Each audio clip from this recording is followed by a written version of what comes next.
নমস্কার বন্ধুরা, তোমাদের সবাইকে স্বাগত জানাই ইংল্যান্ড ম্যানচেস্টার থেকে একটা নতুন ব্লগে। আজকে নিয়ে চলে এসেছি তোমাদের অনেকের অনুরোধের একটা ভিডিও, যে দিদি তুমি যে ঘরটায় থাকো সেটার পুরো হোম ট্যুর বানিয়ে দিও। আমরা যে এই ঘরটায় থাকি সেটা হচ্ছে প্রায় 200 বছরেরও বেশি একটা পুরনো ঘরে আমরা থাকি। আশেপাশে এই ঘরটায় লাগোয়া অনেকগুলো ঘর আছে।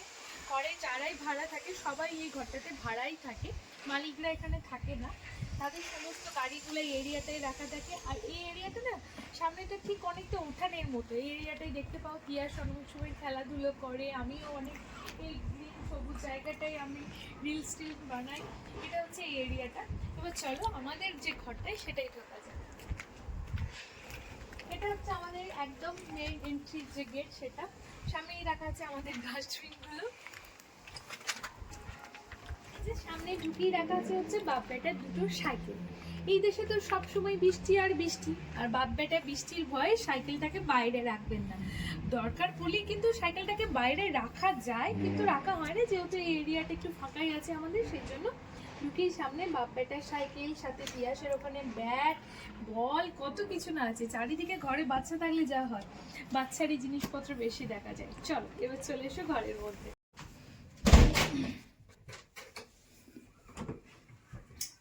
এরপরই হচ্ছে ঢুকি হচ্ছে আমাদের ডেইলি ওয়ারে যে জ্যাকেটগুলো সব সময় লাগে সেইগুলো এখানে রাখা আছে। সাথে এখানে আমাদের নিচেতে দেখতে পাচ্ছ শুর একটাও আছে। এই জ্যাকেট পরে যাচ্ছে, জ্যাকেটের ভার আর নিতে পারছি না। সবসময় ঠান্ডার দেশ হলে কি হবে, সব সময় চারিদিকে শুধু জ্যাকেট আর জ্যাকেট, জামা কাপড় দেখা যায়। এবার আসি আমাদের মেন ঘরে। মেন ঘরে এই নিচেতে কিচ্ছু নেই, নিচে যে ওই বললাম দোকান, সেই জন্য সামনের দিকে গেলে বোঝা যায় ওটা হচ্ছে সামনেটাই দোকান। এই যে দেখতে পাচ্ছ দেয়ালটা, এই দেয়ালটার আশেপাশে সমস্ত কিছু হচ্ছে দোকান। আর পুরো ঘরটাই হচ্ছে কাঠের তৈরি। দেখবে কেমন আওয়াজ হবে, অদ্ভুত একটা আওয়াজ হয় ঘরটায়। হাঁটলেও কিন্তু কাঠের ফ্লোর তো, হাঁটলেও একটা আওয়াজ হয়। যাই হোক, নিচের ফ্লোরটা সামনে দিয়ে গেলে বোঝা যায় যে দোকান, সেই জন্য নিচেতে শুধু আমাদের এই সুর একটাই রাখা আছে। এরপর হচ্ছে মেন যে ঘরটা সেটা হচ্ছে উপরে। আমাদের ফার্স্ট ফ্লোরে ওঠার জন্য এই যে একটা লম্বা খাড়া সিঁড়ি বেয়ে উঠতে হয়। যারাই আমাদের ঘর আসে তারাই বলে এই সিঁড়িটার কথা। এত বছরের একটা পুরনো ঘর হলে যা হয়, একদম খাড়া লম্বা একটা সিঁড়ি, পাহাড়ের মতো খাড়া লম্বা সিঁড়ি বেয়ে চলে এলাম হচ্ছে আমাদের লিভিং রুম। এই সিঁড়িটা দিয়ে ঢুকে এসেই হচ্ছে আমাদের লিভিং রুমটা। এই যে টিয়া সেখানে বসে বসে খেলা করে যাচ্ছে, এই যে বিভিন্ন ধরনের জিনিসপত্র নিয়ে খেলা করে যাচ্ছে। এটা হচ্ছে আমাদের লিভিং। এই যে বলছিলাম না, তিয়াস এখনই খেলা করছিল, এখনই চলে গেল। এখানে ঢুকেই দেখা যাচ্ছে আমাদের টিভিটা রাখা আছে কোণে। এখানে সুন্দর, আমি একটা মানে সবসময় যাতে ঠাকুরের মুখ দেখতে পাই ওই জন্য এখানে একটু ঠাকুরকে রেখে দিয়েছি। সাথে এখানে এই যে গাছগুলো দেখতে পাচ্ছ, এগুলো হচ্ছে অরিজিনাল গাছ, খুব সুন্দর, দেখো গাছগুলোতে ফুলও এসছে। আর এইখানে একটা বেডও আমরা কিনে এনে রেখে দিয়েছি। এই বেডটাতেই দেখতে পাও আমরা বেশিরভাগ সময়টা আমরা এই বেডটাতেই কাটাই। কখনো এখানে বসে আমরা আড্ডা দিই, আবার টিভি দেখতে দেখতে কখনো এই বেডটাতেই শুয়েও পড়ি। আর এখানে যেহেতু বেশিরভাগ টাইমটা ঠান্ডাই থাকে, তাই বেডটা শুলে একটু ঠান্ডাও লাগে। সেই ঠান্ডায় গায়ে ঢাকা দেওয়ার জন্য ঠিক এই সোফার পাশটাতে কোনটাতেই রেখে দিয়েছি লেপ বালিশ, যেটা আমি ঠান্ডায় যখন এখানে আমরা শুই নিয়ে নিতে পারি। আর এই ঘরটা জানো তো সেমি ফার্নিশড ঘর আমরা নিয়েছিলাম ভাড়া। এই যে জিনিসপত্রগুলো দেখছো এগুলো সমস্ত কিছু আমাদের নিজেদের কেনা। এই ঘরে শুধু আমরা মালিকের তরফ থেকে একটাই জিনিস পেয়েছিলাম, সেটা হচ্ছে শুধুমাত্র এই সোফাটাই আমরা মালিকের তরফ থেকে পেয়েছিলাম। আর বাকি যা জিনিস সমস্ত কিছু আমাদের নিজেদের কেনা। আর এই জায়গাটায় আছে হচ্ছে তিয়াসের খেলনার জিনিসপত্র, চারিদিকে শুধু তিয়াসের খেলনায় আর খেলনায় দেখতে পাবে। এই রুমটাতে ও সারাক্ষণ খেলাধুলো নিয়ে ব্যস্ত থাকে। এই হচ্ছে আমাদের লিভিং রুম। ওপরে এখানে দেখো আমার আর সঙ্গীতের একটা ছবি রাখা আছে, আর দু সাইডে হচ্ছে আমার শ্বশুরমশাই, শাশুড়ি মা আর মা বাবা। এই রুমে সেরকম কোনো বড় ধরনের আয়নাও ছিল না। সঙ্গীত রিসেন্ট এই আয়নাটা অনলাইন অর্ডার করে আমার জন্য এনে দিয়েছে, যেটা আমরা এরকম দরজার পিছনে সেটিং করতে পেরেছি। এরকম এই রুমে কোনো রকম বড় এরকম আয়নাই ছিল না, তাই শাড়ি টাড়ি পরলে একটু অসুবিধা হতো। এখন আর হয় না, যেহেতু সঙ্গীত এই আয়নাটা এনে দরজার পিছনে লাগিয়ে দিয়েছে লিভিং রুমে। লিভিং রুম থেকে এসে হচ্ছে ডান সাইডে আছে হচ্ছে আমাদের টয়লেট। এত বড় ঘর তো আমরা পেয়ে গেছি, কিন্তু ঘরের মধ্যে জানো তো আমরা একটাই টয়লেট পেয়েছি, যেটা আমাদের মাঝে মধ্যে খুবই অসুবিধা হয়ে ওঠে। টয়লেটটা আর কি দেখাবো, শুধু একটু তোমাদেরকে একটু এক পলক ঘুরিয়ে দেখিয়ে দিই। টয়লেটটা বেশ বড় সড়োই আছে। আর এই যে আমাদের বাঙালি টয়লেট যা হয়ে থাকে সেরকমই, বাঙালি মানুষ চারিদিকে বালতি বালতি তো দেখতেই পাবে, যতই বিদেশে থাকি না কেন বালতি মগ এগুলো থাকবে না সেটা তো হতেই পারে না। এবার হচ্ছে এই সামনে একটা সরু পেশ আছে, এই জায়গাটা ইউজ একদমই হয় না, শুধু হাঁটা চলার জন্য ইউজ। হ্যাঁ, এবার আমি মেইন যেটা ইউজ করি সেটা হচ্ছে, দেখতে পাচ্ছি এই জায়গাটায় লাগানো আছে একটা হিটার। এটা ঘরটাকে যেহেতু কাঠের ঘর আর এই দেশে অনেক ঠান্ডা হয়, সেই জন্য এই হিটারগুলো চারিদিকেই লাগানো থাকে। কিন্তু এই হিটারটা আমি শুধু অন করি শীতকালে, যখন জামা কাপড় শুকানোর প্রয়োজন হয় তখন এই হিটারটা চালিয়ে জামা কাপড় মেলে দিই। এইখানটায় আমি জামা কাপড় মেলে দিই, এই এরিয়া দুটো আমি তখন ইউজ করে হচ্ছে জামা কাপড় মেলার জন্য। তারপরে সোজা ঢুকিয়ে হচ্ছে আমার রান্নাঘর। রান্নাঘরে এখানে রাখা আছে একটা এরকম মধ্যে আছে আমাদের ডেলি ওয়ারের কিছু জামা কাপড়। আর এটা তো মানে চারিদিকে জামা কাপড়ই দেখতে পাবে, তাও আবার শীত বস্ত্রই বেশি দেখতে পাবে। এটা যখন জামা কাপড় কাচা হয়, এটা তোমার ইলেকট্রিকে চলে, এটা বেশ ভালোই হিট হয়, জামা কাপড় কেচে মিলে দিলে খুব তাড়াতাড়ি এটার মধ্যে শুকিয়ে যায়। তারপর ঢুকিয়ে আছে হচ্ছে আমাদের ডাইনিং টেবিল। এটাও আমরা পেয়ে গেছিলাম হচ্ছে আমাদের মালিকের তরফ থেকেই টেবিলটা পেয়েছিলাম। চেয়ারও পেয়েছিলাম 4টে, কিন্তু চেয়ার 4টে এত বাজে ছিল যে আমাদেরকে অন্য জায়গায় রেখে দিতে হয়েছে। এই চেয়ারগুলো, কাঠের চেয়ারগুলো আমাদের পরবর্তীতে কেনা। সাথে আছে ফ্রিজ, এটা আমরা মালিকের তরফ থেকে পেয়েছিলাম। আর সাথে গ্যাস ওভেন পেয়েছিলাম, আর সাথে হচ্ছে তোমার এসব ভিতরে ওয়াশিং মেশিনটা পেয়েছিলাম। আর বাকি যা জিনিসপত্র সমস্ত কিছুই হচ্ছে আমাদেরই কেনা। চলো ছোট্ট করে একটু তোমাদেরকে রান্নাঘরটা দেখি। ডাইনিং টেবিলের ওপরে এই যে ফ্লাওয়ারটা রাখা আছে, এটা তো আমার জন্মদিনে নিয়ে এসেছিলো হচ্ছে দেবী, সেটাই দেখো খুব সুন্দরভাবে এখনও তাজা আছে। না হলে এখানে বাকি টাইমটা প্লাস্টিক ফুলই রাখা থাকে। আর এই যে ফ্রিজের ওপর যে ম্যাগনেটগুলো লাগানো দেখছো, সেগুলো আমরা এখানে যা টুকটাক ট্যুরে গেছি সেখান থেকেই এক একটা ম্যাগনেট নিয়ে আসা আর এখানে লাগিয়ে রাখা। ভ্যাকুয়াম ক্লিনারটাও এখানে কোণে রাখা আছে, যেটা এখন চার্জে বসানো আছে। আর সাথে এখানে এই কোণটাতে আছে তিয়াসের কিছু বোটলস আছে, তার সাথে তোমার এই টুকটাক জিনিসপত্র, চায়ের কাপ টাপ এখানে রাখা আছে। আর এখানেই যেহেতু একটু ইলেকট্রিকের ব্যবস্থা আছে, আমি এয়ার ফ্রায়ারটা এখানেই রেখে দিয়েছি। আর সাথে এই যে ব্লেন্ডারটা, এটাও এখানেই রাখা আছে। আর বাকি এই ড্রয়ারগুলোতে সমস্ত বাসন টাসনই আছে। এখানে একটা সুন্দর সিঙ্ক ছোটোখাটো, মাইক্রো ওভেনটা রাখা আছে হচ্ছে এই সাইডে। আর একটু আগেই রান্নাবান্না কমপ্লিট করেছি, তাই খাবার দাবারগুলো এখানেই ঢাকা দিয়ে রেখে দিয়েছি।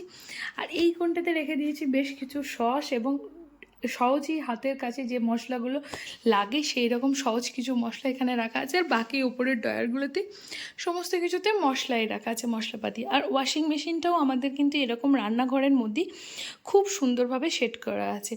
আর এখানে তো ওভেন, যেখানেই যাবে ওভেন তো সেট করা থাকে, এখানে ওভেনটাও কিন্তু এদেরই ছিল। ওভেনটাও এরকম খুব সুন্দরভাবে এখানেই, এই যে গ্যাসটা আছে গ্যাসটার নিচেই এখানে সেট করা আছে। এটাই ছিল আমাদের নিচের ফ্লোরে আর কিছু নেই। এবার যাবো হচ্ছে ওপরের ফ্লোরে। ওই যে বললাম দুটো ফ্লোর মিলিয়ে আমরা থাকি, আর একদম গ্রাউন্ড ফ্লোরে হচ্ছে দোকান। এবার যাচ্ছে হচ্ছে আমাদের টপ ফ্লোরে। আবার উঠতে হবে সেই খাড়া সিঁড়ি। এখানে এসেই সঙ্গীতের জিনিসপত্র যেগুলো অফিস পড়ে যায় সেই সমস্ত জিনিসপত্র রাখা আছে। আর এই খাড়া সিঁড়ি বেয়ে ওঠা নামাটা বড্ড কষ্টকর। আসো, সিঁড়ি দিয়ে উঠে এসে যেমন নিচেতে দেখলে রুমগুলো সেই রকম কিন্তু সেম হচ্ছে উপরে বানানো, কিন্তু উপরের রুমগুলো হচ্ছে আমাদের বেডরুম। এটা হচ্ছে আমাদের মেন বেডরুম। একমাত্র শুধু রাত্রেবেলাতেই আমি এই রুমটায় আসি, তাও রাত্রি ওই 10টার পরে এই রুমটায় এসে শুধু ঘুমানো হয়। এবার বললাম সেমি ফার্নিশড ঘরে আমরা যে জিনিসগুলো পেয়েছিলাম তোমাদেরকে একটু জানিয়ে দিই। এই যে ঘরটা দেখছো, এই ঘরটার মধ্যে শুধু একটা খাটই আমাদেরকে মালিক দিয়েছিল, তাও আবার বেড ছিল না। বাকি এই বেডটা কেনা, সাথে এই খাট বেড সমস্ত কিছু আমাদের কিন্তু এখানে এসেই কেনা। আর সাথে এই যে সঙ্গীত এখানে ওয়ার্ক ফ্রম হোম করে, তাই বেশিরভাগ টাইমটা ও এখানেই কাটায়। ওর এই কোণটা এই জন্য বেশি পছন্দ, কারণ হচ্ছে এই কোণে আসে বিশাল বড় একটা জানলা, আর জানলার আলোটা খুব ভালো আসে। আর জানলার আলোটা দিয়ে হচ্ছে মেন এইদিকে হচ্ছে মেইন রাস্তা আছে, যেটা আমাদের লিভিং রুম থেকেও দেখা যায়, আবার এই রুমটা থেকেও দেখা যায়। একটু মানুষজন, গাড়ি, এই সাক্ষাৎকার এই জানলাটা দিয়ে করা যায়। সেই জন্য সঙ্গীত এইখানটাতে বসেই অফিস করতে বেশি পছন্দ করে, এই বেডরুমটাতেই।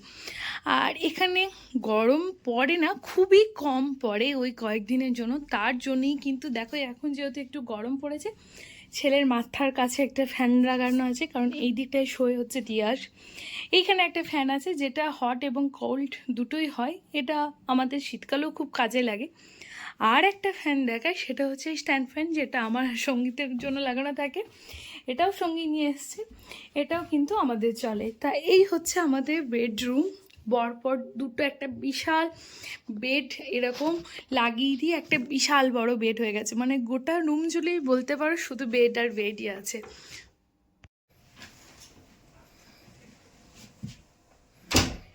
এই বেডরুমটা দেখলে, বেডরুমটা নিচেটা হচ্ছে আমাদের লিভিং রুম, মানে একই রকম সেম স্ট্রাকচার। আর হচ্ছে এর পাশেই হচ্ছে এইদিকে হচ্ছে যে রুমটা আমরা টয়লেট দেখিয়েছিলাম, এই রুমটা হচ্ছে এখানে স্টোর রুম। স্টোর রুমটা ঘুরে দেখাচ্ছি না, এখানে আমাদের যাবতীয় যা জিনিসপত্র ইউজ করি বা না করি সমস্ত কিছু এটাই রাখা থাকে। বিশেষ করে আমাদের টলি বলো, কোনো কিছু জিনিসপত্র কিনলে তার প্যাকেট বলো, জামা কাপড় বলো, জ্যাকেটপত্র বলো, সমস্ত কিছু এই রুমটার মধ্যেই রাখা থাকে। তারপরে এসেই হচ্ছে এই ওয়ার্ড্রোবটা পরে, ওয়ার্ড্রোবটায় আমারই জিনিসপত্র রাখা থাকে। আর এখানে জুতোটা খুলে নিলাম, কারণ এটা হচ্ছে আমাদের মেইন একটা রুম। সেটা হচ্ছে আমাদের কানের ঘর প্লাস হচ্ছে আমার ঠাকুর ঘর। একদম রুমে ঢুকেই ডান সাইডে রাখা আছে হচ্ছে আমার ঠাকুর, যেখানে আমি মন দিয়ে ভালো করে বসে পুজো করতে পারি। আর সাথে হচ্ছে এই রুমটায় চারিদিকে দেখতে পাবে শুধু গানেরই জিনিসপত্র। আর মাঝে মধ্যে যখন বাড়িতে কোনো গেস্ট আসে, তখন গেস্টের জন্য এই বেডটা ইউজ করা হয়। এই যে এখন বেডের ওপর রেখেছে হচ্ছে সঙ্গীত ওর প্যাডটা, নতুন যেটা কিনেছে প্যাডটা যেহেতু রোদ পাচ্ছে ওই জন্য ঢাকা টাকা দিয়ে এখানে রেখে দিয়েছে। আর প্যাডে যেহেতু একটু উঁচু জায়গাতে রাখতে হয়, সেজন্য স্ট্যান্ডটা ওরা এখনো কেনা হয়ে ওঠেনি, সেজন্য প্যাডটাকে এখানে রেখে তারপরে চেয়ারে বসে বাজায়। সাথে আছে হচ্ছে একটা ঢাক, যে ঢাকটা ও আর রাকুদা মিলে ঠিক করেছিল, তোমরা দেখেছিলে, সেই ঢাকটা আছে।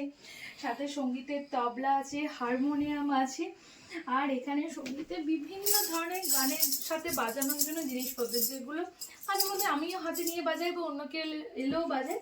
মেন বাজায় হচ্ছে তিয়াস। তিয়াস সেই জিনিসগুলো বাজাতে খুবই ভালোবাসে, এটা নিয়ে তিয়াস প্রচুর ইউজ করে হচ্ছে এই জিনিসটা। সাথে দেখো না, শুধু বাজানোর জিনিসপত্রই দেখতে পাবে এরকম। এখানে খঞ্জনি আছে, এরকম বিভিন্ন ধরনের জিনিসপত্র এই এরিয়াতেই রাখা আছে। আর চারিদিকে এই রুমটা শুধু গানেরই দেখতে পাবে, এগুলো বিভিন্ন ধরনের বক্স, মাইক্রোফোন, হেডফোন। এই রুমটা বেশিরভাগ টাইমটাতেই সঙ্গীত কাটাই হচ্ছে ওর গান বাজনা করে আর কোনে একটা চেয়ারও রাখা আছে, এটা যদিও অফিস চেয়ার হিসেবে ইউজ করতো, কিন্তু এই চেয়ারটা অন্য কি এখন বসতে ভালো লাগছে না, সেই জন্য এটা এই রুমে রাখা আছে।